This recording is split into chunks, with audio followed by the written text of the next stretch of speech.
In the late 1940s, in the United States, a 13-year-old boy, known today under the pseudonym Roland Doe, was living a completely normal life.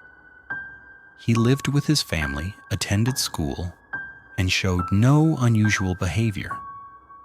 Nothing in his surroundings suggested that his story would later become the most famous exorcism case in history. It all began innocently. Roland became curious about a Ouija board, an object he had seen as nothing more than a simple game. Without understanding its meaning, he began using it frequently, believing it was just harmless entertainment. Not long after, strange things started happening inside his home. At night, the family heard unexplained knocking sounds on the walls and floors. Objects moved on their own. The boy's bed appeared to slide without anyone touching it. At first, they searched for logical explanations. They blamed stress, imagination, or emotional issues. But the phenomena did not stop. Roland began to change. His behavior became erratic. He claimed to hear voices no one else could hear. Marks and words appeared scratched into his skin without any medical explanation. Doctors were unable to find a physical cause. Every diagnosis ended the same way. There were no answers. As time passed, the episodes grew more violent.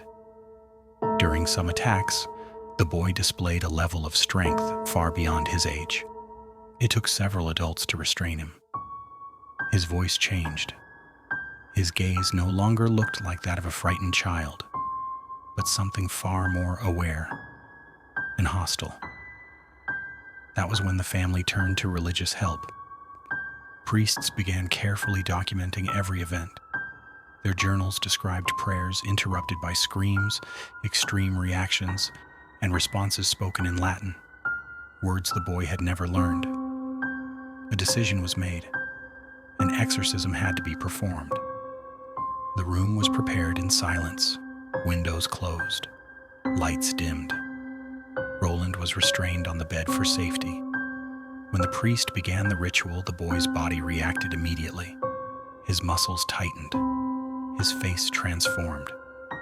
His lips began to move, forming words that did not belong to him.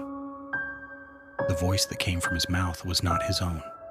For hours, the ritual continued, filled with prayers, resistance, and terror, until during one of the final sessions, the boy screamed one last phrase, and then fell completely silent. After that, the symptoms disappeared. Roland returned to a normal life and never spoke publicly about the case again. The documents were archived for years. This real exorcism inspired one of the most famous horror films of all time. And to this day, it remains the most documented possession case ever recorded.